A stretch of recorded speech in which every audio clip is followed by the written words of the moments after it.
মিষ্টির দোকানে আমরা যে তরকারিটা খাই না কচুরির সাথে বা ডালপুরির সাথে, এই যে মিষ্টি মিষ্টি একটা তরকারি দেখবে, ছোলার ডাল আলু দিয়ে হিং দিয়ে, কি সুন্দর গন্ধ বেরোয় না, সেই রেসিপিটা আজকে তোমাদের জন্য তৈরি করেছি। বাড়িতে এটা দেখে বানিয়ে ফেলো আর চটপট খেয়ে নাও। নমস্কার বন্ধুরা, আমার চ্যানেলে তোমাদের সবাইকে স্বাগত জানাই। আজকে একটা দারুণ নিরামিষ ডিশ এনেছি, যেটা কি বলতো ওই কচুরির দোকানে পাবে তোমরা। আলু দিয়ে ছোলার ডাল দিয়ে একটা তরকারি করে দেখবে, মিষ্টি মিষ্টি হিং দিয়ে, খুব সুন্দর লাগে খেতে। তো আজকে আমি ঠিক করেছি এই রেসিপিটা তোমাদের সঙ্গে শেয়ার করব। এটা কিন্তু পুরো নিরামিষ, কিন্তু অপূর্ব খেতে। তো চলো শুরু করা যায়। আমার উনুন ধরানো হয়ে গেছে, এবার আমি কড়াই বসিয়ে দিচ্ছি। এবার এর মধ্যে দিয়ে দিচ্ছি তেল।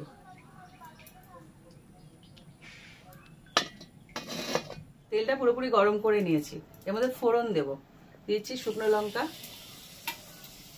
গরম মশলা, গোটা গোটা গরম মশলা, তোমার আছে ছোট এলাচ আর দারচিনি, আর আছে তেজপাতা, আর দিচ্ছি গোটা জিরে। অনেক কিছু ফোড়নে যাবে।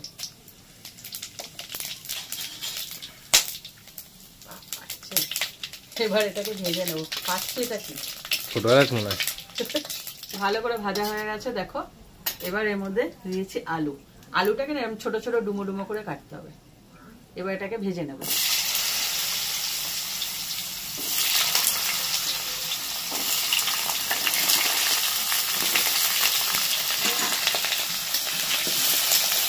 আলুটাকে খুব ভালো করে ভেজে নিতে হবে। আলুগুলো দেখো পুরো ব্রাউন কালার হয়ে গেছে, খুব ভালো করে ভেজে নিয়েছি। এবার এই আলুর মধ্যে দিয়ে দিচ্ছি, এই দেখো সকালবেলা উঠেই আমি ভিজিয়ে দিয়েছিলাম, মানে 3 থেকে 4 ঘন্টা আগে ভিজালে হয়ে যাবে ছোলার ডাল। এই ছোলার ডালটাকে এর মধ্যে ভেজে নেবো একসাথে আলুর সাথে, একদম জল ছাড়া শুকনো করে দিয়ে দেবে ভাজার জন্য, যেন জল না থাকে। এবার এই ডালটাকেও আলুর সাথে খুব ভালো করে ভেজে নিতে হবে। দারুণ একটা রেসিপি। হ্যাঁ, আমার তো রান্না করারই জিভে জল এসে গেছে। ব্যক্তিগতভাবে নিরামিষ খুব পছন্দ করি বলে কচুরি দিয়ে খেয়ে নাও বা লুচি দিয়ে। কচুরিও লাগবে না, লুচি হলেও হবে। লুচি পরোটা অথবা প্লেন রুটি দিয়েও ভালো লাগে। তবে রুটি দিয়ে সাধারণত এটা খায় না, এটা কচুরি দিয়েই খায়। হ্যাঁ, সে এমনি কচুরি হোক আর ডাল কচুরি হোক একই ব্যাপার। লুচি দিয়েও চলে, ভালো লাগে খেতে। আজকে ইনি কি দিয়ে খাবে জানো? পরোটা দিয়ে। আচ্ছা, ভাত খাবে না? না। তো এটা ভালো করে ভেজে নিই। দেখো ডালটাকে খুব ভালো করে ভেজে নিয়েছি, আর যতক্ষণ ডাল ভাজছি তার সাথে আলু আরো ভাজা হচ্ছে, ভালোই হচ্ছে। এবার দিয়েছি কাঁচা লঙ্কা কুচি। এখানে 2 থেকে 3 খানা কাঁচা লঙ্কা আমি কুচি করে রেখেছি। আর দিয়ে দিচ্ছি টমেটো।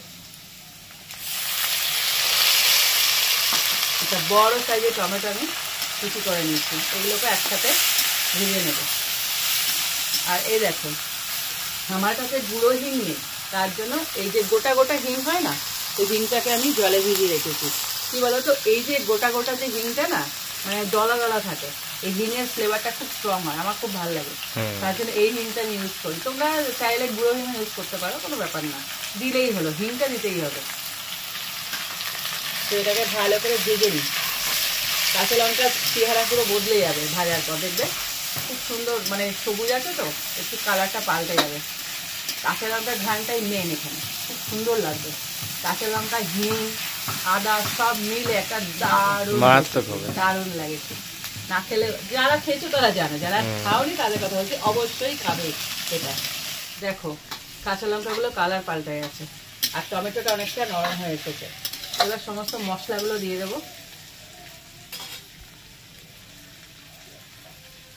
এটা একটু না গা মাখা মাখা ঝোল হবে, কিন্তু এটা কিন্তু একদম হয় না ওরকম, মানে ঘন টাইপের হবে না, আবার খুব পাতলাও হবে না, মাঝারি হয়, মাঝারি। হ্যাঁ, সেই আন্দাজে লবণটা দিতে হবে। দিচ্ছি হলুদ গুঁড়ো,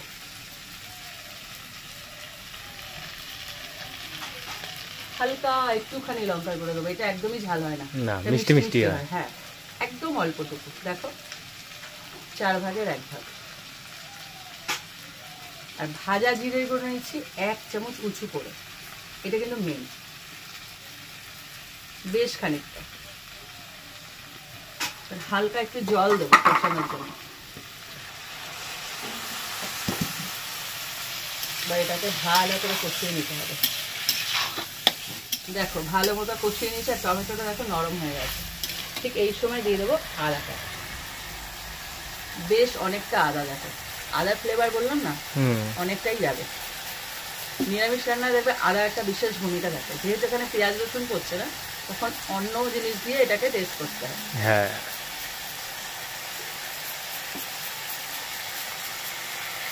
তোমরা চাইলে বেটেও দিতে পারো। আর তোমাদেরকে আমি আলু আর ছোলার ডালের রেশিওটা বলিনি, ওটা বলে দিচ্ছি। আমি এখানে বড় সাইজের 2টো আলু নিয়েছি, এরকম সাইজের আলু নিয়েছি, আর হাফ কাপ ছোলার ডাল নিয়েছি। এবার তোমরা যদি আলু কম বেশি নাও তাহলে ছোলার ডালটাও কম বেশি হয়ে যাবে। এবার এটাকে ভালো করে কষিয়ে নেবো আদাটাকে। দেখো ছোলার ডালটা যেহেতু ভেজানো, আমি কিন্তু সেদ্ধ করা ডাল তো দিইনি, তো আলুর সাথে ছোলার ডালটা খুব ভালো করে এইভাবে কষাতে হবে কিন্তু, কারণ ওটা সেদ্ধ হতে হবে, তো গলে যাবে, মানে গোটা থাকবে কিন্তু কাঁচা তো থাকবে না, শক্ত থাকবে না, কাঁচা না সরি শক্ত থাকবে না, ওটা তো গলতে হবে। যেমন আমরা ছোলার ডাল খাই গোটা থাকে কিন্তু মানে গলে তো যায়, শক্ত তো থাকে না, সেইভাবেই করতে হবে। এটাকে ভালো করে কষিয়ে নিয়ে হবে। দেখো ভালো করে আদাটা কষানো হয়ে গেছে। এইবার এই যে হিংটা জলে গুলে রেখেছি দেবো, আর দিয়েছি ধনে পাতা।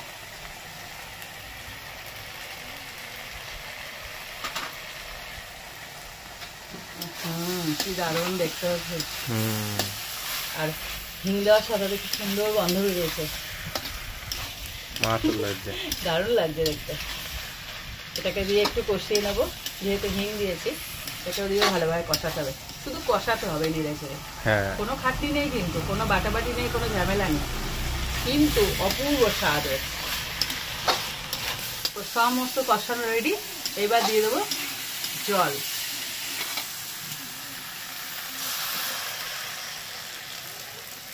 ডালগুলো সেদ্ধ হবে, আলু সেদ্ধ হবে, সব সেদ্ধ হবে, আর একটা গা মাখা মাখা ভাব থাকবে, সে আন্দাজে জলটা দিতে হবে।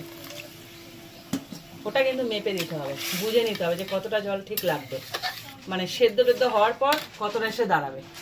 তো এটাকে আমি ফুটতে দেবো প্রথমে।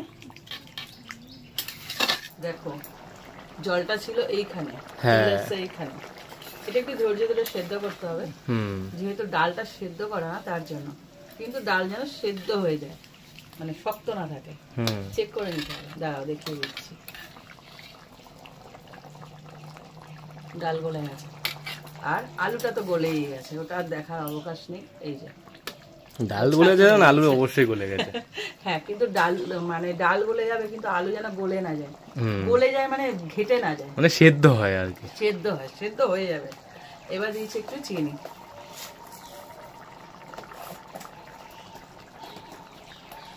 আসল যে ফ্লেভারটা সেটা হলো এই জিনিসটা, কসুরি মেথি। এটা দিলে স্বাদই আলাদা হয়ে যায়। আর দিয়ে দিচ্ছি গরম মশলা। থিকনেসটা তোমাদের দেখাচ্ছি আমি, ঠিক এরকম ভাবেই নামাবে। এই দেখো ঠিক এরকম হবে, না ডাল না তরকারি, একদম টাইট তরকারি। এরকম ভাবে 1 হাতা করে দেবে, 2 হাতা করে, কেউ যদি আরো চায় আরো বানাবে, আর সাথে লুচি অথবা পরোটা অথবা ডালপুরি এরকম একটা কিছু বানিয়ে নিও, বা হিঙের কচুরি, যা ইচ্ছা। কিন্তু এই রেসিপিটা একবার হলেও ট্রাই করো। রেসিপিটা এখানেই শেষ করলাম, সেটা কি দিয়ে খাবে তোমাদের ব্যক্তিগত ব্যাপার, কিন্তু এই রেসিপিটা বানিয়ে নিরামিষের দিন ব্রেকফাস্টে খেতে পারো, ডিনারে খেতে পারো, আমরা লাঞ্চে খাবো। আমাদের বাড়িতে উটপটাং হিরিয়ে চলে, কোনো ব্যাপার না, যখন তখন এরকম। এই নিরামিষের দিনে আজকে তো শনিবার, আজকে নিরামিষ তো খাবোই, তো আজকের দিনে এরকম একটা নিরামিষের দিনে তোমরা রেসিপিটা বানিয়ে আমাকে কমেন্ট করো কেমন লাগলো, আর যা যা জিনিসপত্র দিচ্ছি সব দেবে। দেওয়ার পর খেয়ে আমাকে একটা সুন্দর করে কমেন্ট করে ফেলো তো। এই রেসিপিটা শেয়ার করো, আর ভালো লাগলে লাইক দিও, আর এরকম আরো রেসিপি পেতে আমার চ্যানেলটা সাবস্ক্রাইব করে দাও। তো আজকের মতন টাটা।